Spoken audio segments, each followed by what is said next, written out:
আম গাছের যত্ন আমরা কিভাবে করব, না আমাদের এই ছাদ বাগানে আমরা ছোট ছোট পটে বসানো ফল গাছের যত্নগুলো কিভাবে করব, আজকের সেই নিয়েই ভিডিওটা আমি শুরু করব। তার আগে বলে নেই বন্ধুরা, আমার দুটি আম গাছ আছে। এটা হচ্ছে আম্রপালি আম, আর এই গাছটা আমার কাঠিমন আম। এর প্রচুর মুকুল এসেছিল। আমি সেই মুকুলগুলো কি করেছি না করেছি সবই আজকের ভিডিওতে থাকবে। নমস্কার বন্ধুরা, ভালো লাগার গাছে আপনাদের সবাইকে স্বাগত। সবাই আশা করি ভালো আছেন, আমিও ভালো আছি। তো চলুন শুরু করা যাক আজকের ভিডিও। যেটা বলছিলাম, এই গাছটা আমার 6 মাসের গাছ। প্রচুর পরিমাণে মুকুল এসেছিল, আর এটা আমি একটা 12 ইঞ্চি টবে বসিয়েছি। তো এই গাছটা মুকুল আমি নিইনি। তার কারণ হচ্ছে, গাছটার আগে গ্রোথ আমি তৈরি করব। গাছকে আমি আগে সম্পূর্ণ পর্যায়ে পুষ্টি দেব, তবেই আমি সেই গাছটা থেকে ফল নেব। আমি যদি গাছকে না পুষ্টি দিতে পারি এবং তার যদি গ্রোথ না হয় এবং আমি তার ফল যদি নিতে চাই, তাহলে গাছ সম্পূর্ণ তার শক্তিটা ফলের দিকেই দিতে থাকবে। ফলে সে আস্তে আস্তে দুর্বল হয়ে পড়বে এবং পরবর্তীকালে আমি সেই গাছটা থেকে ফল তো পাবোই না, গাছটা কিন্তু বাঁচানোও আমার পক্ষে খুব কষ্ট হবে। সেই জন্য আমি আপনাদেরকেও বলবো, আপনারাও নতুন গাছে ফল নেবেন না। এইবারের ফলটা বাদ দিয়ে এবার আগামী বছরে আশা করি ওর যা গ্রোথ হয়েছে তাতে আগামী বছরে আমি ওর কাছ থেকে প্রচুর পরিমাণে আম পাবো। তাই জন্যই আমি এবছরে ফল নিইনি। আমি জানুয়ারি মাসে গাছটাকে লাগিয়েছিলাম, তারপরে প্রচুর পরিমাণে মুকুল এসেছিল, কিন্তু আমি সমস্ত মুকুলই ভেঙে দিয়েছি।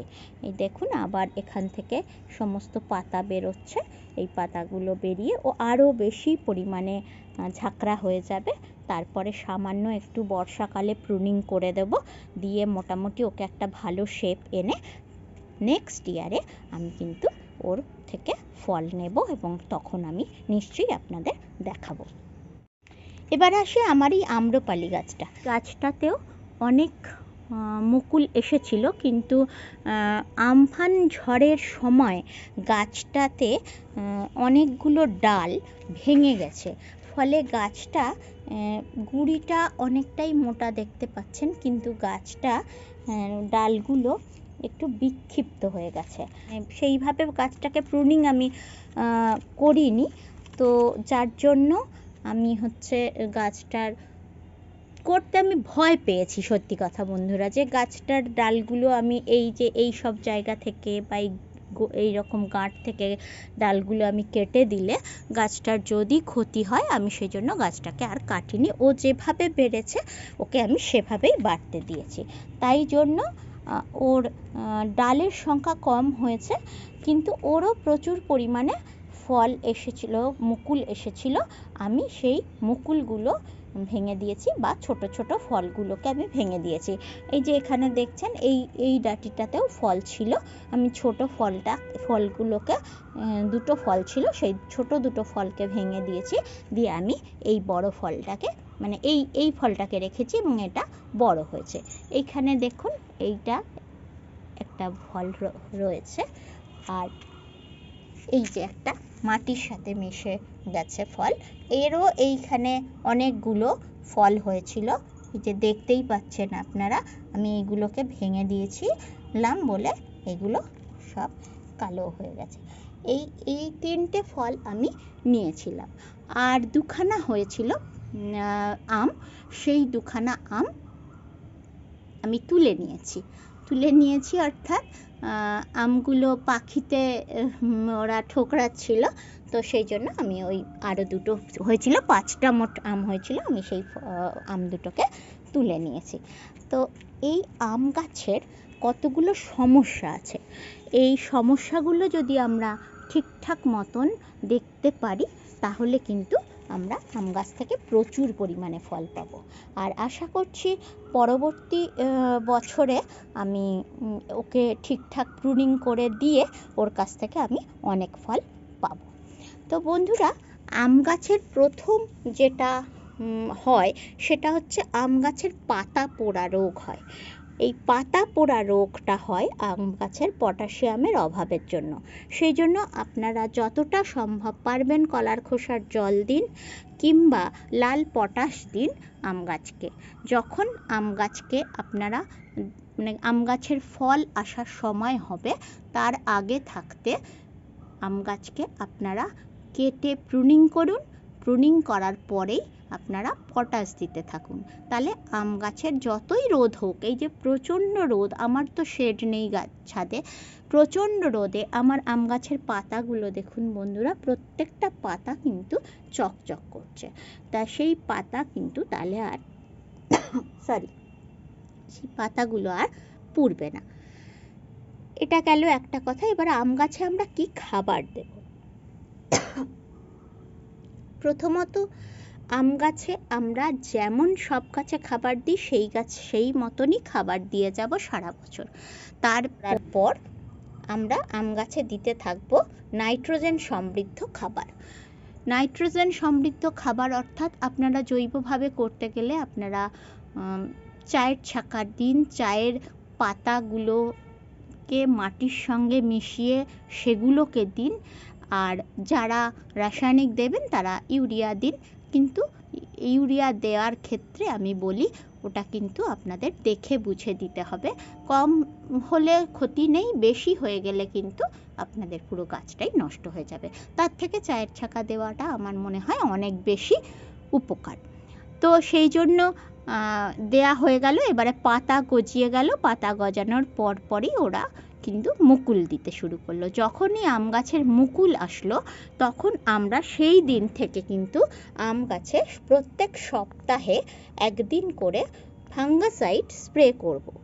কারণ গাছের নতুন মুকুল বা নতুন পাতার মধ্যে চোষক পোকার আক্রমণ হয়। ফাঙ্গাসাইড আমরা দিতে থাকলে ওই পোকার আক্রমণ থেকেও বাঁচবে গাছটা। আর তাছাড়া সম্পূর্ণ গাছটাও স্নান করানো হবে। তখন তো মোটামুটি শীতকাল থাকে, তবুও আমরা গাছটাকে ফাঙ্গাসাইড দেব সকালে, আর গাছটাকে কিন্তু আমরা স্নান করাবো। যখন আমাদের মুকুল এসে গেল তখন কিন্তু আমরা কোনো রকম কীটনাশক দেব না। আমরা তো প্রত্যেক সপ্তাহেই বলেছি প্রতিটা গাছকেই কীটনাশক দিতে। সেটা আপনারা জৈব দিন, রাসায়নিক দিন, যাই দিন না কেন সেটা আপনারা দেবেন। প্রতি সপ্তাহে কীটনাশক দেবেন। সেজন্য আম গাছেও দেবেন, সেটা আর নতুন করে আমি বললাম না। এই মুকুল এসে যাবে তারপর থেকে আমরা আর কোনো কীটনাশক দেব না। কেন দেব না সেটাও তো একটা কারণ। দেব না এই কারণেই যে মুকুল আসার পরে যে সমস্ত উপকারী পতঙ্গগুলো আমাদের গাছে এসে বসবে, সেই সমস্ত পতঙ্গ যেমন মৌমাছি, বিভিন্ন প্রজাপতি, তারপরে বিভিন্ন ছোট ছোট পাখি, তারা এসে বসবে। বসার ফলে কি হবে, পরাগ মিলনটা হবে এবং তখনই কিন্তু আমের গুটি ধরবে। আমরা যদি তখন কীটনাশক দিয়ে দিই তাহলে বিভিন্ন উপকারী পতঙ্গগুলো কিন্তু আসবে না, আর আমাদের কিন্তু গুটিগুলো আর ধরবে না, মুকুলগুলো ঝরে যাবে এবং মুকুলগুলো আস্তে আস্তে কালো হয়ে যাবে। তাই জন্য আমরা তখন আর কোনো কীটনাশক দেব না। শুধু আমরা দুবেলা গাছটাকে স্প্রে করব প্লেন জল, আর সপ্তাহে 2 দিন করে আমরা ফাঙ্গাসাইড, যে কোনো ফাঙ্গাসাইড আমরা স্প্রে করব। আর একটা জিনিস আমরা ব্যবহার করব, যদি আমাদের গাছে দেখা যায় যে সত্যি খুব পোকার আক্রমণ হয়েছে, তখন আমরা সেটাকে দমন করব একটাই পদ্ধতিতে। সেটা কিন্তু মুকুল আসার বা গুটি ধরার আগে, সেটা বললাম প্রুনিং করার পর আমরা কিন্তু গাছে এই দিতে থাকবো কীটনাশক, এবং সেটা দরকার পড়লে সপ্তাহে 2 দিনও আমরা সেই কীটনাশকটা দিতে থাকবো। যে কোনো কীটনাশক, রসুন জল দিতে পারি আমরা, বা আপনারা বাজারে কেনা কীটনাশকও দিতে পারেন, কাকা স্প্রে করতে পারেন। যে কোনো কীটনাশক আমরা দেব। ফলে কিন্তু আমাদের আম গাছ খুব সুস্থ সবল হয়ে উঠবে আর আমরা প্রচুর পরিমাণে আমের ফলন পাব। সবাই ভালো থাকবেন বন্ধুরা, আর ভালো লাগার গাছকে অবশ্যই সাবস্ক্রাইব করবেন। আপনাদের সহযোগিতা কিন্তু আমার কাছে অনেকখানি এগিয়ে নিয়ে যেতে সাহায্য করবে। নমস্কার।